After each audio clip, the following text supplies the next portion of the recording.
NFLPA president Eric Winston, the union has reached out to Kaepernick's camp to offer their help, but were turned down.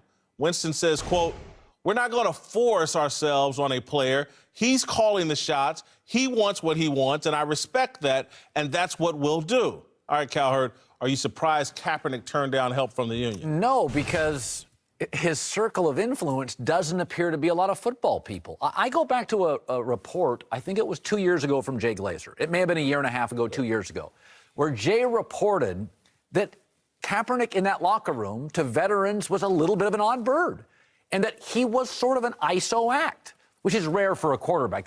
Sometimes you get that from other players. But I remember Jay Glazer's story saying, he not that he was at odds with people, but he was not close with veterans you would lean on, like a Vernon Davis. So Kaepernick doesn't feel like a guy that sits around and talks football all day with guys. He is his own personality, and I think he is largely influenced by non-football people, not football people. Listen, what Eric Winston said doesn't surprise me at all. I heard personally that the NFLPA has reached out several times to Kaepernick, and we got this, my camp, we got this. We don't need you all. And so this feeds my narrative that I believe here recently. This is a shakedown. This is him trying to leverage the NFL into signing him. I'm going to be a martyr. I'm going to stir up racial division in your league. I'm going to get Michael Bennett and others, Marshawn Lynch, to follow me. And the Kaepernick situation isn't going to go away until there's justice for Colin Kaepernick. No one's talking about police brutality. No one's talking about mass incarceration. This is all about Colin Kaepernick. This is exactly what he wants. He doesn't want the NFLPA involved. He wants this discussion about NFL ownership, treating him in his mind in a racist fashion. This is about Colin Kaepernick. He's happy.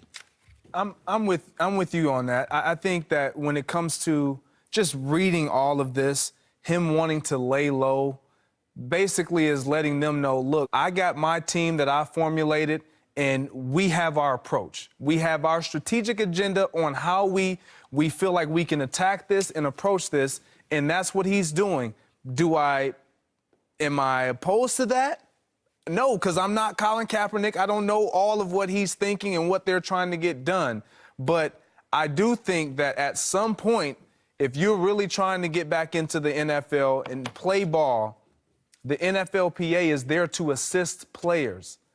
At least hear them out. It's not interesting. Well, I find it interesting that for a guy that got into this and everyone says he had no idea what he was getting himself into, he has no idea what he's doing, that all of a sudden he's so strategic about every move that he makes and he has a game plan with his people and what he's doing. I'm not surprised he didn't go to the NFLPA because there's nothing they can do. The NFLPA can't get him a job. The NFLPA can't get him. None of his rights as a player have been infringed upon. There's nothing in the collective bargaining agreement that they can come in and fight for him in that situation to get him a job. Really. So all they could do is say, we had a conversation with him. That's it. There's a long history here of labor issues in America. A long history. And unions started for a reason, to intercede and inject themselves into labor disputes between an employee and ownership. Again, to suggest there's nothing the union can do in this situation is an argument. Disband the union, because this is the purpose of a union. Absolutely. When someone's out of work and they're in a dispute with their ownership, what the hell am I paying union dues for? And I say this. You are out of work for what reason? I'd have the union find out. What is it? And that's why they're there. They're there to see what you're missing.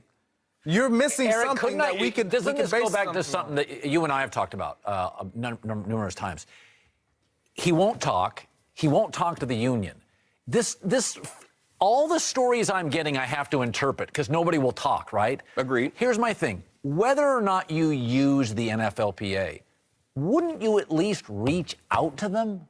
They are your ally. Like, this is my Kaepernick issue. He doesn't have football people. He doesn't want them. Magic Johnson has a vast career. I still think of him as a hooper. I mean, You can talk about all these guys, Tim Tebow, all these people that have big brands. I still think of them in their sport. Peyton Manning, a million things, Saturday Night Live business. He's a footballer. Kaepernick now to me is a political icon.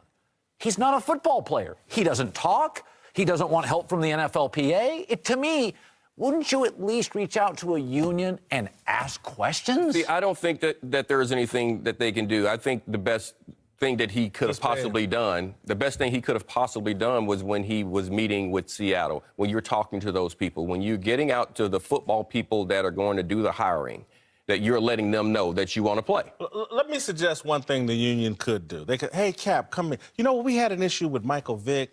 We paired him up with Tony Dungy, and we went out and sold his narrative and story and got NFL ownership comfortable enough to rehire the guy. That might be one thing the union might suggest, or some football person might suggest to Colin Kaepernick, but he don't want to hear from them. Coming up.